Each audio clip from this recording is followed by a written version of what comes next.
Hello, Mixtresses and Mixters. This is Mixtress Ray. You're watching Mixtress video.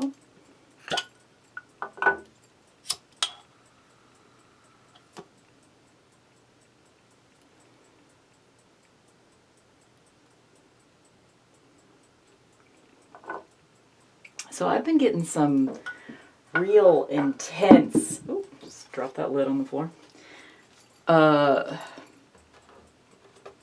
vibes, readings for my patrons over on Patreon for like the last month or so. And I realized, we are coming up on a full moon. So I just looked it up, and it is the harvest moon, because it's September. It is a super moon, and it is a lunar eclipse.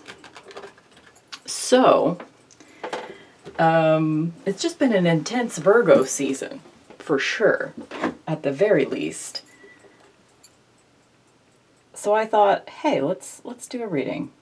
Let's do a collective reading. I got the Ten of Cups today as my card of the day, which usually means I need to do something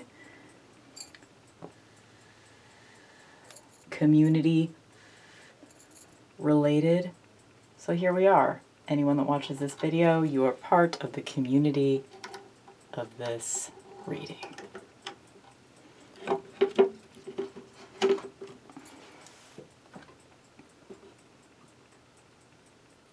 Okay, so I got out some cards here. We've got the Virgo card since we are in Virgo season. Got the full moon card because we're coming up on the full moon. Is it Tuesday? Tuesday/Wednesday/Thursday, because, depending on where we are in the world, plus I think the full moon kind of affects us more than just that day, right? I got out the Pisces because it will be the full moon in Pisces. And then the lunar eclipse card. And let's see, how do I want to do this? I think I want the Pisces on top. But just so you remember, it is a full moon in Pisces. And I have the guidebook out as well. Of course, I put it almost out of reach. And I wanted to read to you the description about the lunar eclipse. A lunar eclipse occurs during a full moon. It is a supercharged ending, which inevitably means the new is right around the corner. It may feel uncomfortable or painful, as endings do, but will bring about much needed change and renewal. The bright side, releasing outmoded ways, transformation and growth. The shadow side, refusal to change, fear of letting go, emotional and psychological imbalance. So I'm definitely feeling that. I'm definitely feeling that we have that emotional and psychological imbalance right now. It keeps coming through in my patron readings. Oh my God. Do not drink the candle.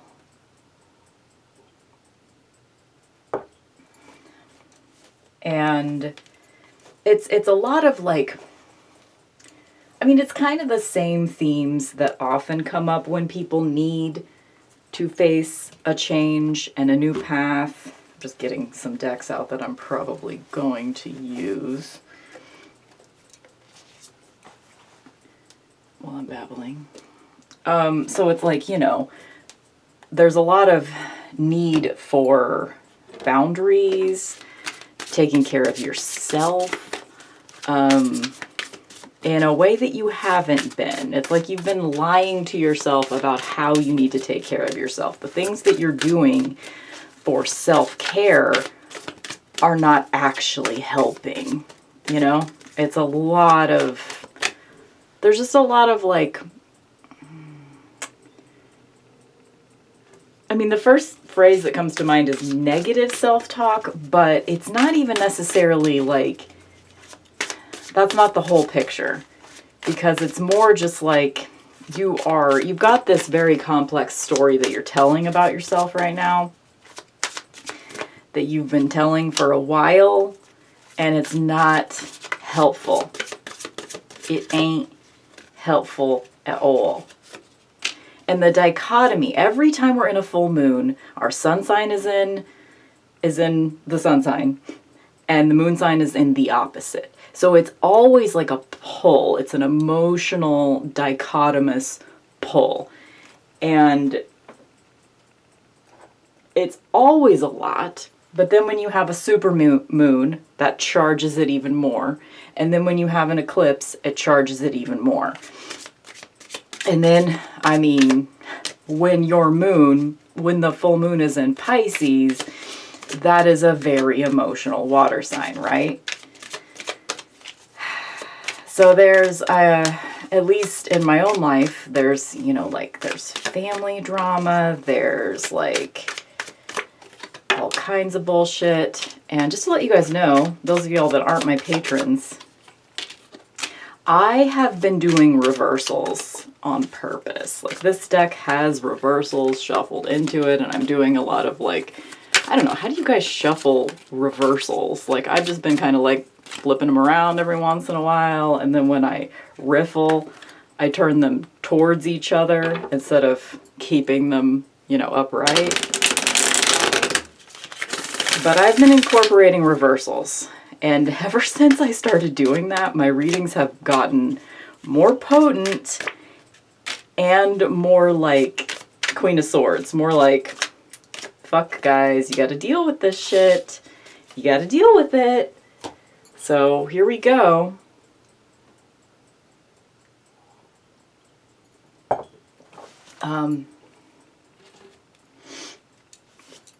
Okay. Trying to think, like, what other magical tools do I have around me that I might want to use for reasons. Still not using reversals with oracle decks. Yeah. I can use reversals with a Rider-Waite-Smith because it's like this imagery is just so familiar to me. Okay, there's our Woodland Wardens card. Okay, let's turn that one over first. We got the Otter and Cattail, Peace. This is something I said to my patrons in, we got this card in the reading for last week. So I'll say the same thing to you that I said to them, which is that we need to be on a path of peace right now. We don't need to be walking towards chaos, you know?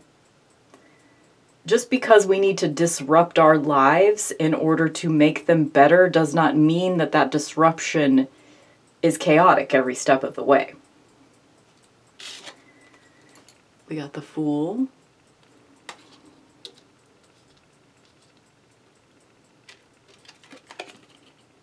The Knight of Swords. Let's turn over these two Tantric Dakini cards.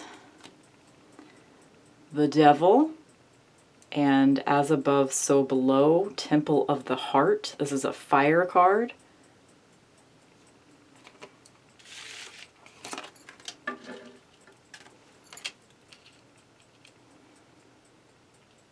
Just going to go ahead and turn everybody over before I start interpreting things. The Reverse Knight of Pentacles.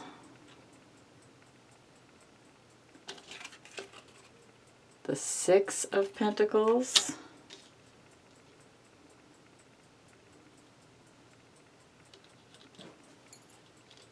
Give me while I arrange. Death. Oh, I have less cards out than I thought. And then Four of Pentacles. Okay, this is definitely a different vibe from my patron group. It's a little different. It's a little different. It's not quite as intense, but the intensity is still there. Okay, what are we looking at here? This is a time of communication and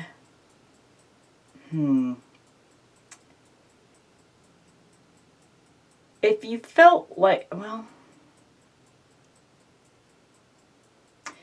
I'm getting like a little bit of a do it now, be ready later vibe, which is one of my life mottos. Do it now, be ready later. Getting that with the Fool and the Knight of Swords, because the Knight of Swords just like, you know, kind of rushes forth. Like, this is happening quickly. This is a storm coming in quickly. You do not have time to think. Change is coming. You do not have time to think. And you have to, it just feels like I'm about to say like a bunch of like fucking cliches, but like this Temple of the Heart is making me think, and the fact that we have 2 knights and the Death card. So we've got people riding on horses. We've got progress being made. And you're gonna have to give in order to receive. Or if you're a person that already gives too much of yourself, you're going to have to start taking a little bit more, because there is an imbalance between the give and take in your life. And I think for most of you, you're taking too much and not giving enough.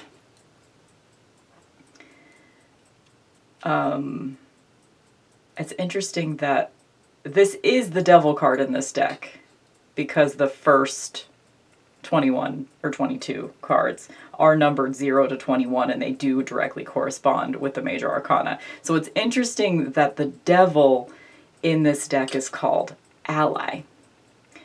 Is this because the Devil appears as an ally when the Devil really isn't, or doesn't have our best interests at heart? Like, the Devil's useful, for sure. But do they have our, it's not peace. And that's the path that we want to be on right now. That's the path that brings us forward. Yes, it's a tumultuous time because it's a full moon, and it's the harvest moon, it's a super moon, and it's a lunar eclipse, and like blah, blah, blah, blah, blah. We've got all of that. We're in eclipse season, as people say. Right? I don't know.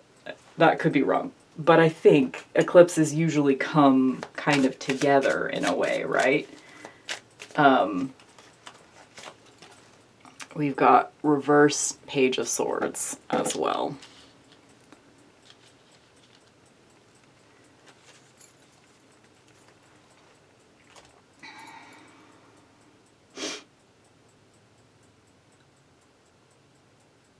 I'm trying to synthesize all of this.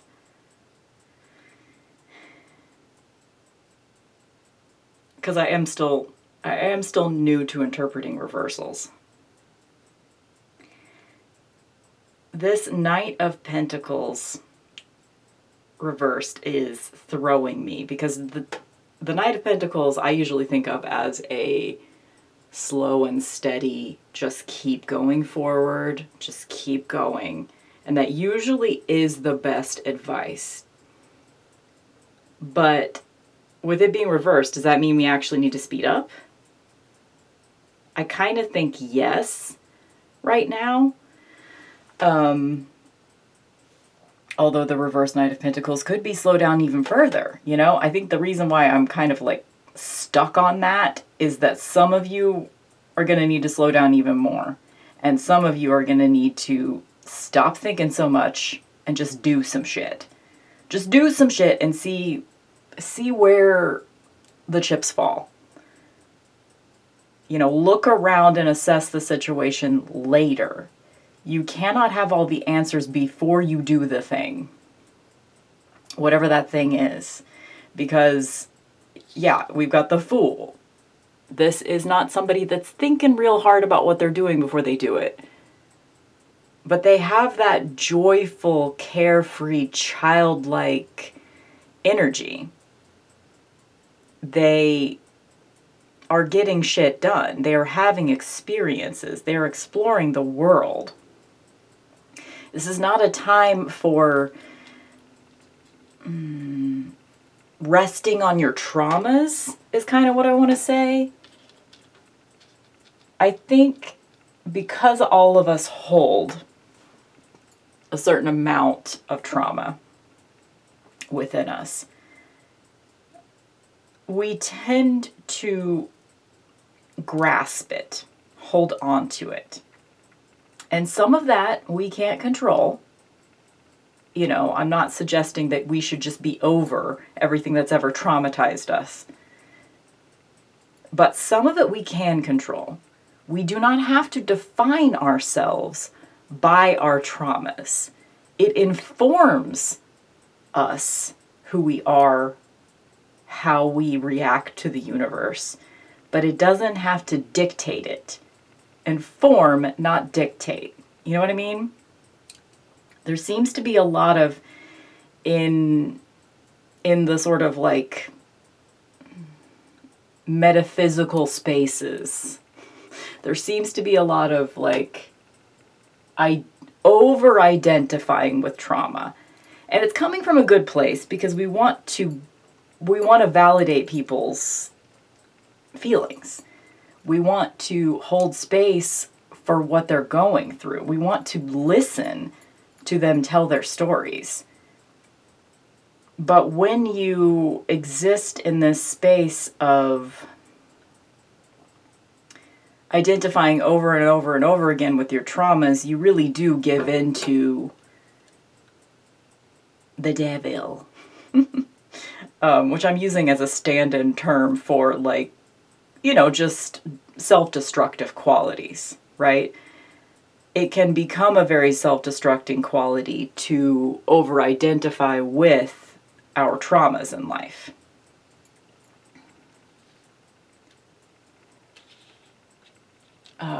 What else do I want to say about that? Because I think there is this general vibe that I'm getting of a refusal to move forward. What is the change that you are resisting right now? Because it's coming. The change is coming, whether you want it to come or not. It will arrive and you will have to deal with it, you know? So I'm not suggesting necessarily that you can prepare for it, but you can take it into your own hands, which is a form of preparation for change, because you are making it your own. You have more control over your universe than you think. I feel like I say that a lot in readings for people.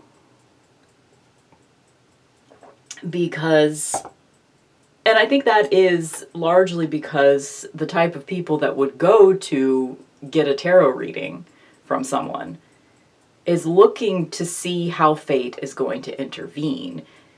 To a certain extent, they feel powerless over their own existence, right? I mean, like, how many times have you, certainly I have been there, many times.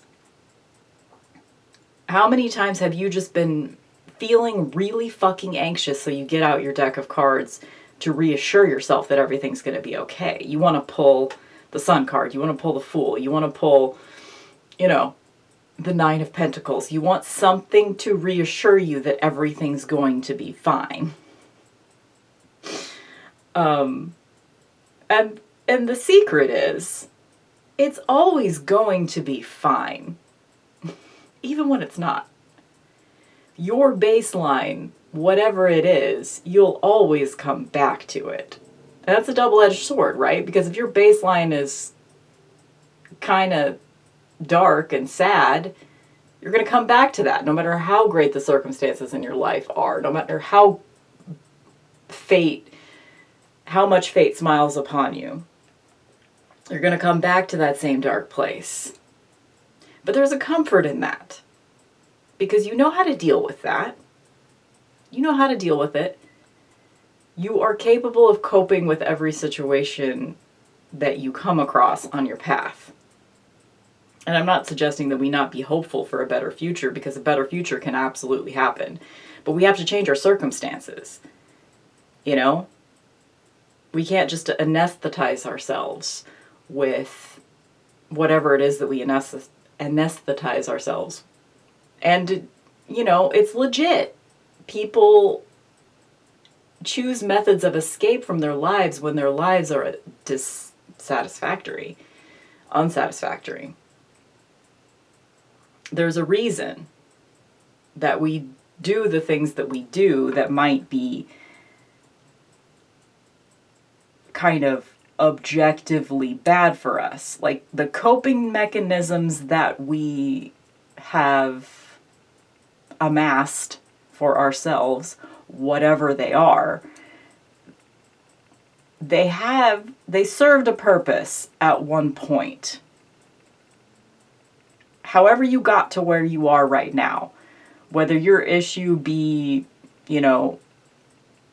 addiction to substances, codependence,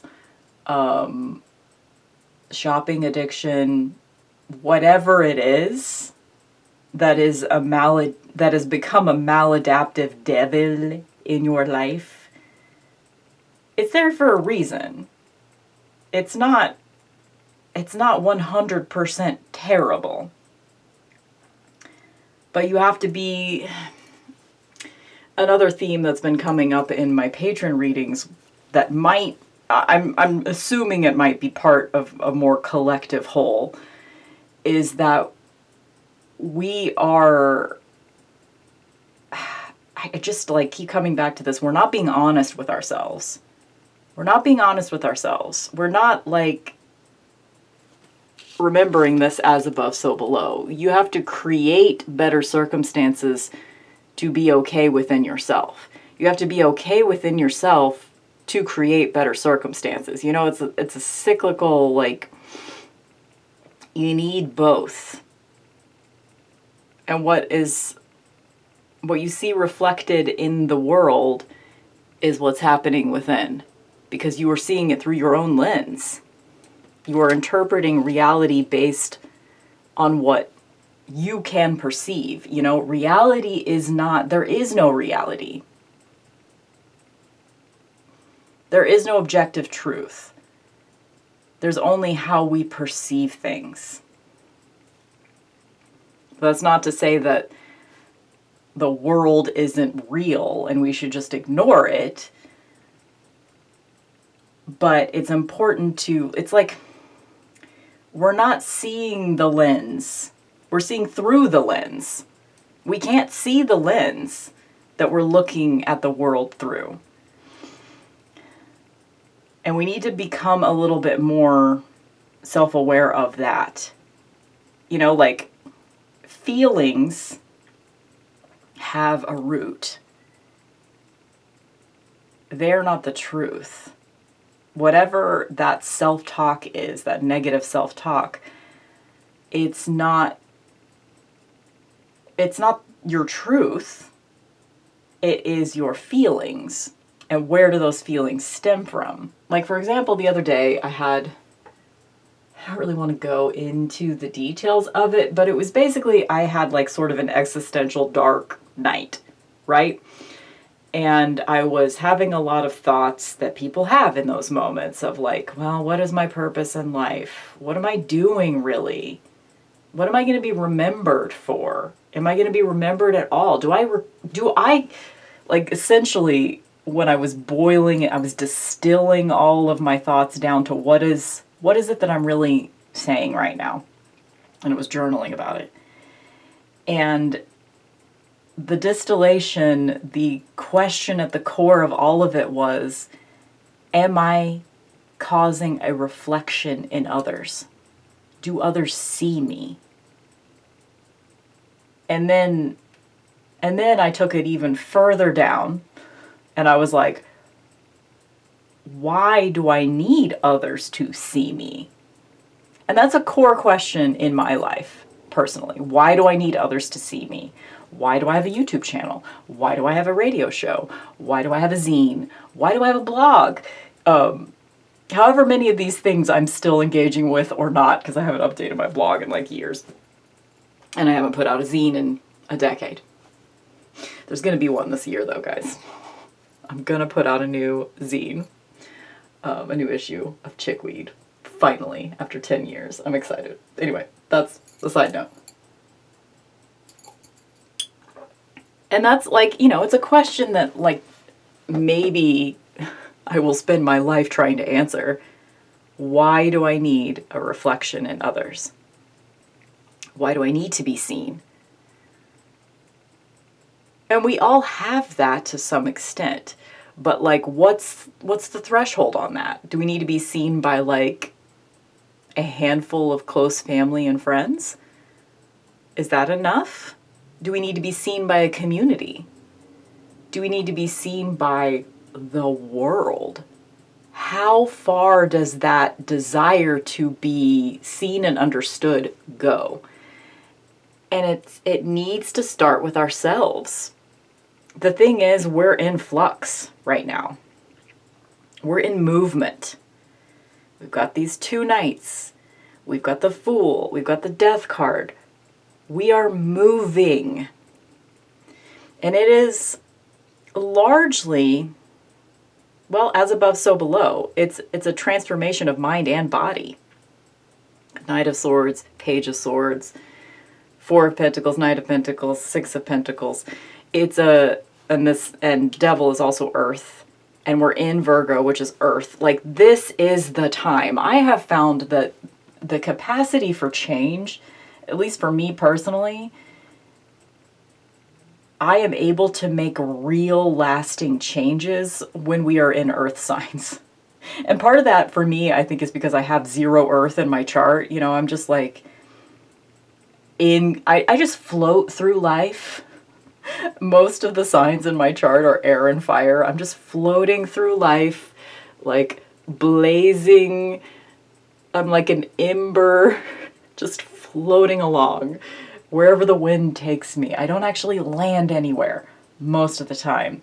But especially Virgo season and Capricorn season, there's more weight to those seasons for me. I'm able to make some change. And I assume that small impact in my life is larger for those of you that have more Earth in your charts.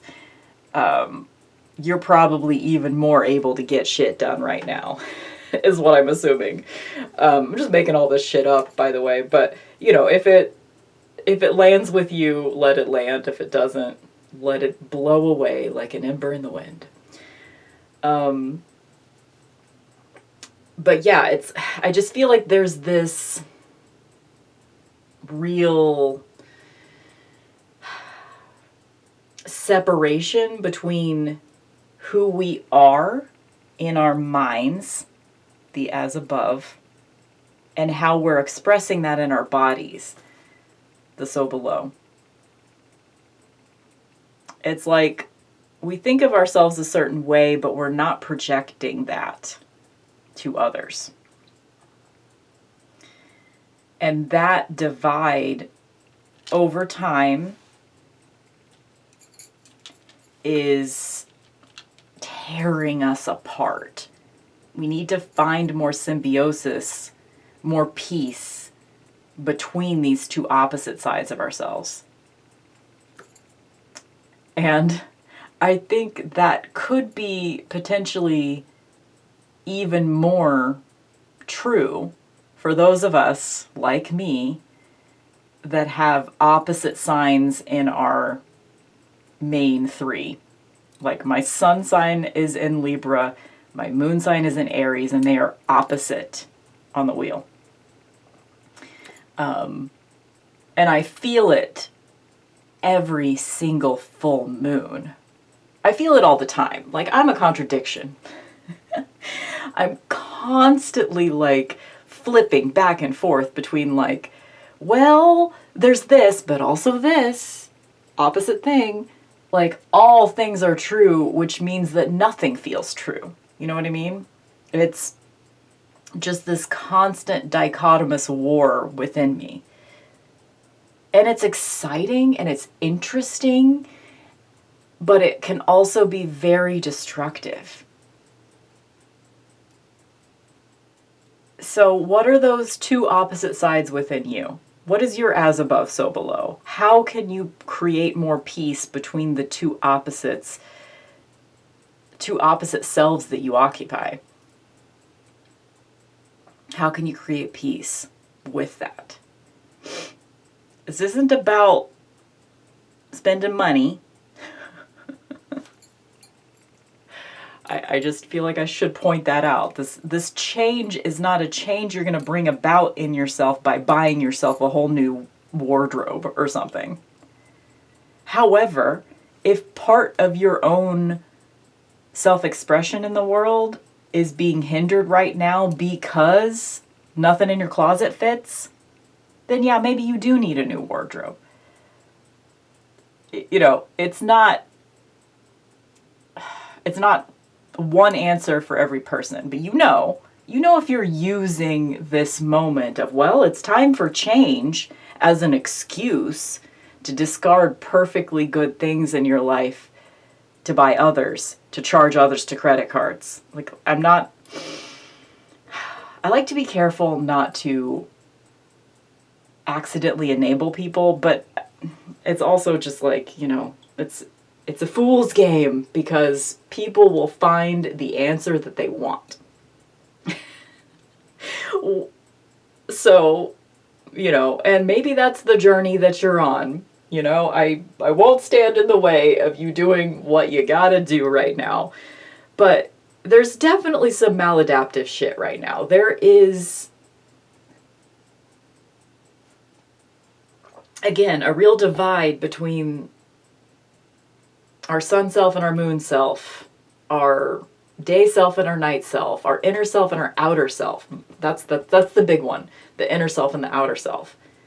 How can you take who you are inside and show it on the outside? For me, part of that is about communication. So many times when I am around other human beings, IRL, I am not speaking my mind. I will have like a weird idea, weird thought, like, you know, funny joke, whatever. And yeah, it's not going to be funny to the mass majority of people. It's not going to reflect in the mass majority of people. And I know that because I'm weird. I've been weird my whole life. I know that what I say and how I communicate is not going to reflect in everyone. But most of the time, I choose to just not say anything. Whereas, if I did, I would find who I reflect within. That's like a weird way to put it, but you know what I mean. It's like, you got to put yourself out there to see what comes back. You got to put it out there. You got to. And it's always, I don't know, in my mind, it's always rewarding. Like, yes, you get embarrassed a lot of the time if you say that silly joke that you just thought of in front of 2 or 3 of your coworkers. Like, some of them are kind of going to have that awkward smile. And maybe one of them is going to laugh. Or there are the times when, like, one of them, like, looks at you like, yeah, girl, I get you. I get you. I'm not talking about making, like, offensive jokes either here. I'm talking about just, like, you know, being weird.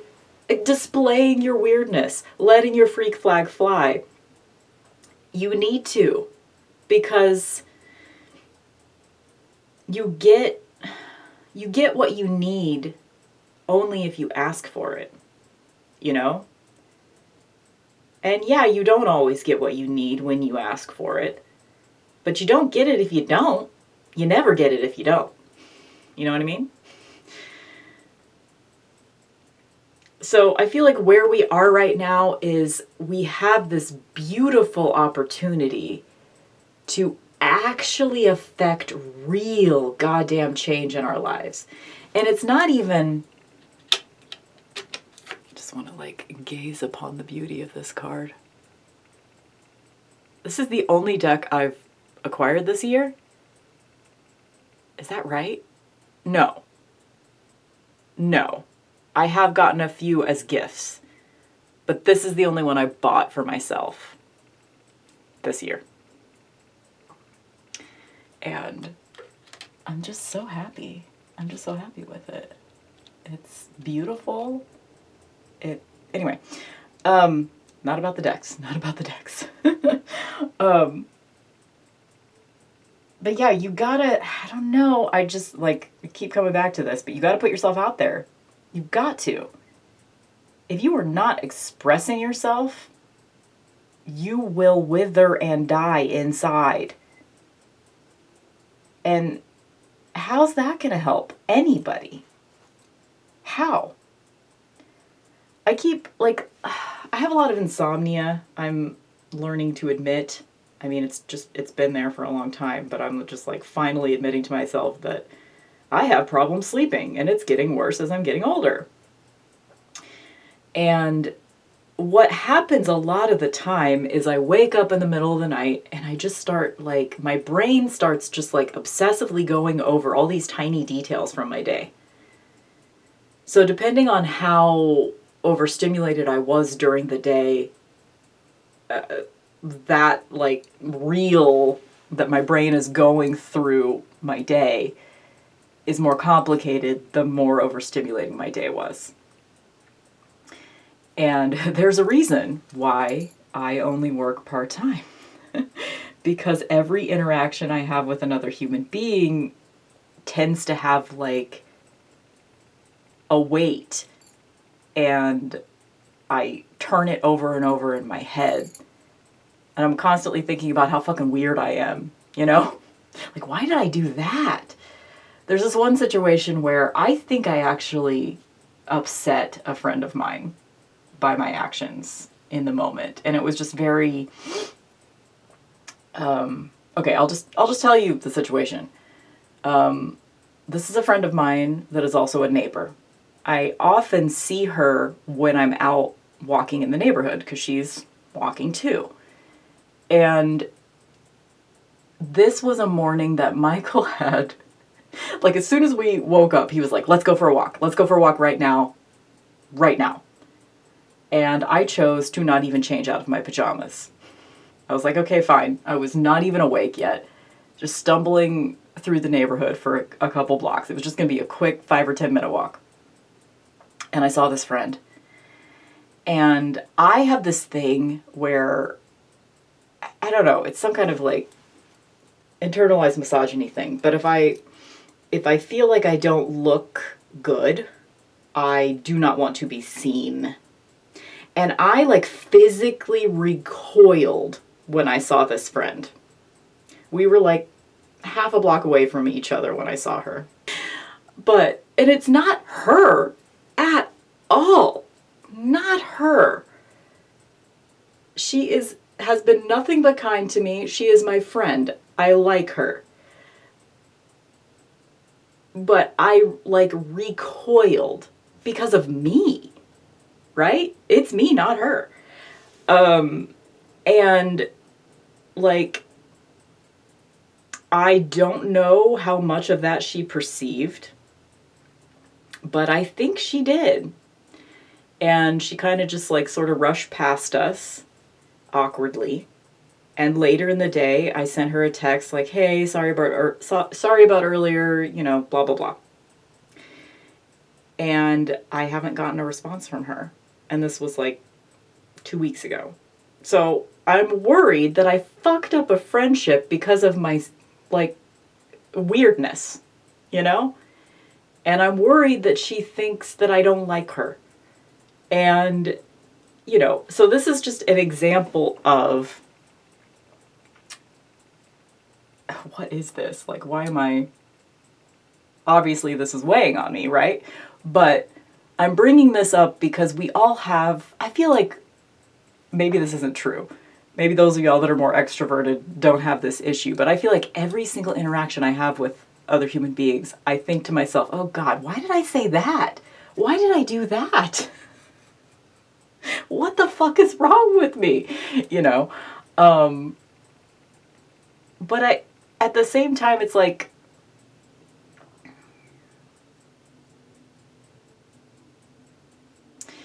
I think the answer, for me personally, is like usually what I'm regretting is that I didn't say more, is that I didn't do more, is that I allowed myself to just let that awkwardness sit there instead of, like, if I had in the moment talked to her, I'm sure everything would have been fine. And maybe everything is fine, you know? And maybe it's not. And maybe she'll be mad at me for a while. And that's okay too. Like, we get mad at each other in life. We upset each other. We do things to inadvertently hurt each other's feelings. It happens. But the worst thing that you could do is not communicate. Choose not to communicate is the worst thing that you could do. I'd rather say the wrong thing than say nothing. And that depends on the situation, obviously. If, there are times where saying nothing is the better choice, right? But what I'm talking about is whenever you have trouble communicating with people, the answer is not to not say anything at all, ever. The answer is to keep trying to communicate with people. And it takes work, and it takes retrotting the same path over and over again sometimes, right? What am I saying? I don't know. I'm sweating profusely now. Yeah.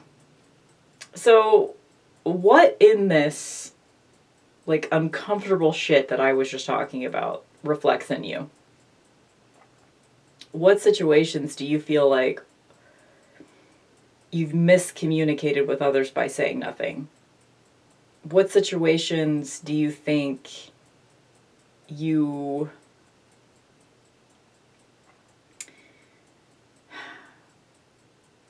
like, okay, here's another example.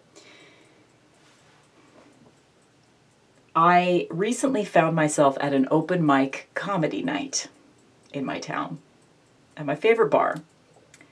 And as, these things are always awkward in my experience. And I do live in a small town. Like, I'm sure it's not always awkward to go to an open mic comedy night in, like, bigger cities where, like, people that are more experienced, that are used to having an audience, like, comics are probably not going to get a lot better in my small town. Like, not like full stop, they're never going to, like, experience is always going to be helpful, right? But in my small town, like, they're never going to have that big of an audience. So it's unlikely that they will have an easy time, like, working through their jokes and getting better, because comedy's difficult, man. It is fucking hard. I mean, like, those of y'all that have never done it, which I haven't either, I mean, I can only imagine, like, going up there and, like, saying some personal shit, because you have to say some personal shit in order to, like, get a connection with the audience, right? So you have to, like, be vulnerable, but be self-deprecating about it, and be funny at the same time. Like, that is a difficult thing to do. So I was watching dude after dude, because it was all dudes that night anyway. I don't know what it's usually like. But it was all dudes. I was watching dude after dude just fucking tank. And the thing about it was, I mean, there were reasons why they were tanking. The jokes weren't funny. There were rape jokes and racist jokes happening, which I was like, are you kidding me? It's 2024. Why is like the punching down still what's happening here? Not every comic was doing that, but yeah, it was bad. So they were tanking for a reason. But their reactions to their tanking was the most eye-opening part, was the most interesting part. And I say interesting just because I love fucking awkward shit. This night, it was so fucking awkward. I want to go back. I do. I'm attracted to the awkwardness. it was energizing to me. Because some aspect of that is like watching someone else, like, you feel for them. You feel for them when they're like spiraling off a cliff. But at the same time, they made rape jokes and racist jokes. So it's like, pfft, they fucking deserve to spiral off this cliff right now. And, you know, when I say spiral off this cliff, they fucking deserve the fact that no one was laughing. That's all that was happening to them. No one was laughing. People were looking at them and not laughing. And yes, I can understand that that feels shitty. But anyway, so they were tanking.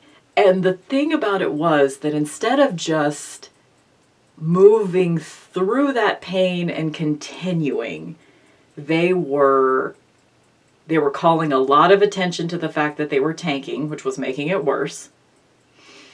I mean, it was a coping mechanism and an attempt to be self-deprecating, right? But they were making it worse. And then, like, in the case of one guy, he just at one point was like, I can't do this anymore. And he ran off stage and he left the bar entirely. I think. I didn't see him again. So I think he just left.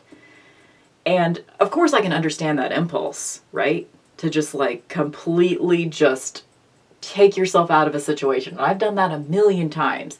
You know, the fight or flight, when you just choose flight and that's it. You just run away. And hopefully, like, I mean, a couple of them, I don't think they should necessarily pursue comedy, but the guy that left the stage prematurely, he had some jokes that were kind of funny. He, you know, if he worked through the material a little bit more, like, he had potential, for sure.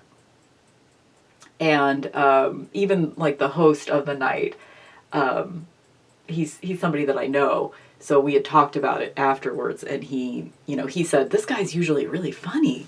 Like, you got to come back another night, because that was the first night I had ever been there. He's like, please come back. It's not usually like this, you know, like, etc. And he was apologizing and saying that the rape jokes would never happen again and stuff like that. And, you know, anyway, the point of all of this is, like, yes, we can run away from our problems. We can. And we can avoid them. We can outrun them for a while. But they're always going to catch up eventually. And that's the thing about, like, if you do view the devil card as kind of addictions, maladaptive coping mechanisms, etc., like chains that are holding you down, right? You're being chained to something that's not serving you anymore, right? And the thing about, like, giving up, if you are on a journey of cutting back on working on your addictive behaviors, whatever they may be, like, once you take that shit away, and my good friend Sylvain mentioned this in his one of his recent, I don't know if it's his most recent video because I've been off the internet most of Virgo season, but I did see his video where he was talking about, like, do I miss my addictions? Because when you give something up that, I mean, it's a thing that brings you pleasure. Addictive behaviors bring you pleasure. They are coping mechanisms that have a root in an adaptation, right? Like, we are choosing something that is helping us, even if it's a temporary, why did I say that weird? Temporary fix, even if it's just a Band-Aid that isn't going to, it's not healing your wounds, it is just protecting you from them for a minute. They're still going to be there. And I'm experiencing that too, because this year has been about me giving up a lot of different addictions, and most of them are internet related.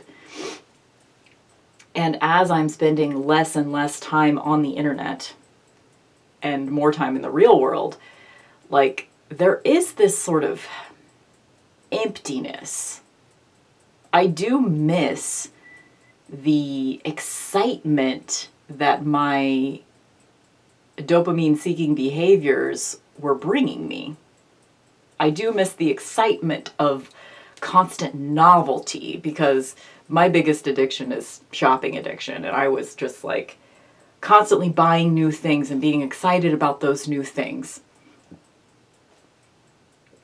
And yeah, that was exciting and interesting, but it was ultimately draining me of my money, and it was taking up a lot of my time, and it was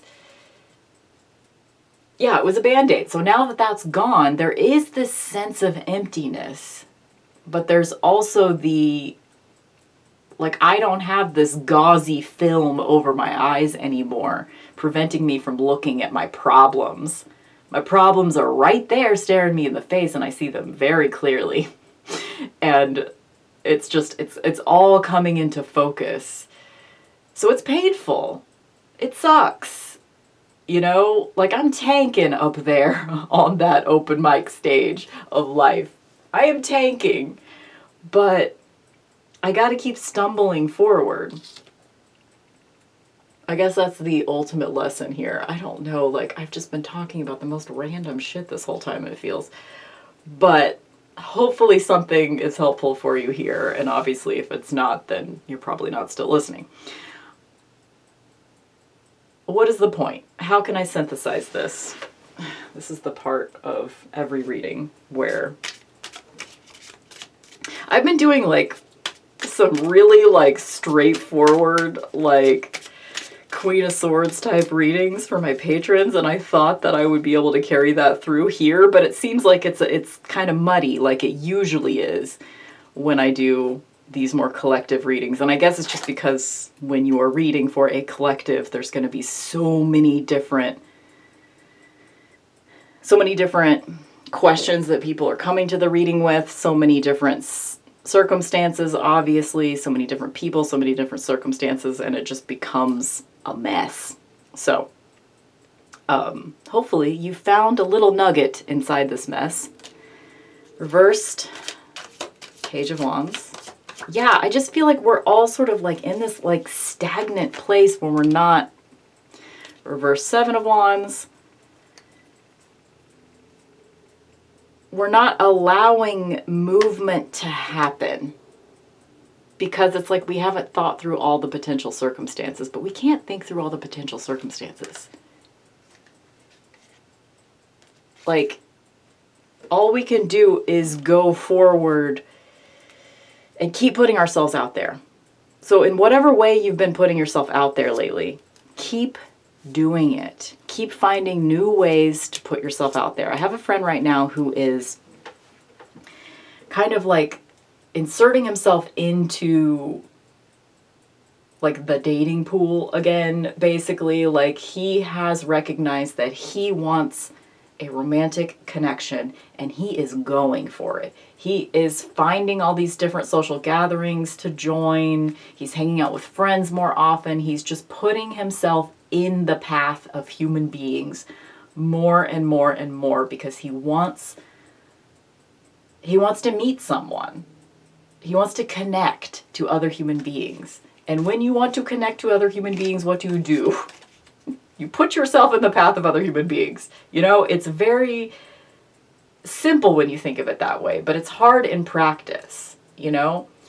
So some of this is going to be identifying what you want so that you can put yourself out there, because it's like, I'm almost seeing this as an image too. It's like, you're not standing out. You're not putting yourself out there. You're not allowing yourself to be the unique person that you are. So for some of you, that might mean dyeing your hair a funky color. Some of you, that might mean like actually talking to the person that you think is interesting. Sorry, my battery just like rapidly went down and it's about to die any second, so I will stop here. But like, find a way to make what's inside your heart reflect on the outside. That's the main takeaway here, because change is coming, and this change is internal. But no, but it's not. It's you recognizing what's within you and expressing it on the outside. You need to do it. Yes, get that tattoo. Yes, dye your hair. Yes, I don't know.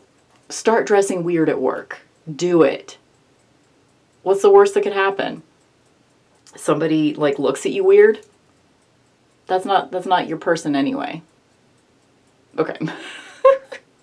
Weirdest reading ever. Okay, thank you for being here.